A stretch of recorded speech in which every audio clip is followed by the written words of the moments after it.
مجھے شاہ صاحب سے جو ہے وہ براہ راست تلفظ کا شرط کبھی حاصل نہیں ہوا، مگر غیر رسمی تلفظ کو تقریباً اب 5 صدی سے اوپر گزرنے والی۔ ایک بات میں آپ لوگوں کو بتانا چاہتا ہوں کہ پچھلے 2 ہفتے مجھ پر اور عمر دونوں پر جو ہے وہ بڑے سخت ہوئے تھے، کیونکہ ان کے ذاتی معالج تو میں نہیں ہوں، مگر ان کے معالجے میں ان کا مشیر ضرور ہوں۔ سحر صاحب کی جو صحت ہے وہ ہرگز اس قابل نہیں ہے کہ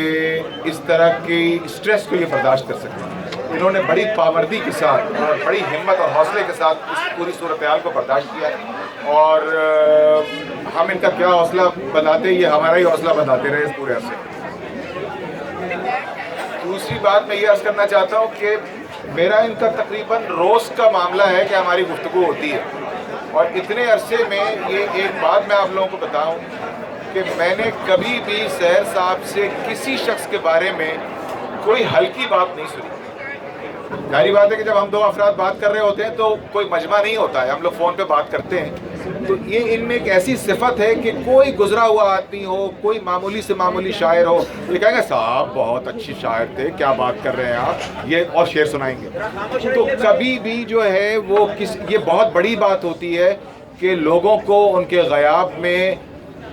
جب کوئی مجمع نہ ہو تو اچھے الفاظ میں یاد کیا جائے۔ میں نے کبھی کسی کی برائی ان کی زبان سے نہیں سنی۔ اور تیسری اور آخری بات یہ جو مشترک ہے، ابھی پچھلے دنوں میں قبلہ احمد جاوید سے ذکر کر رہا تھا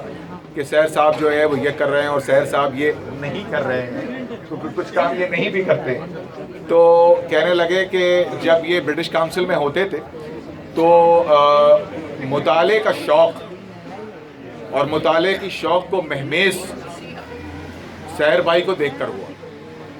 یعنی بڑے آدمی جو ہے وہ اس طریقے سے بڑے آدمیوں کا اقرار کرتے ہیں۔ احمد جاوید صاحب کے مطالعے، ان کی ظرف نگاہی، ان کی ذکاوت کسی تعارف کی محتاج نہیں ہے، مگر انہوں نے مجھ سے کہا کہ ان کو دیکھ کے، ان کے کتابوں سے عشق دیکھ کر کے مجھے بھی مطالعے کا کچھ شوق پیدا ہو۔ میرے لہو کو، میری خاک ناگزیر کو دیکھ یوں ہی سلیقہ عرض ہنر نہیں آیا۔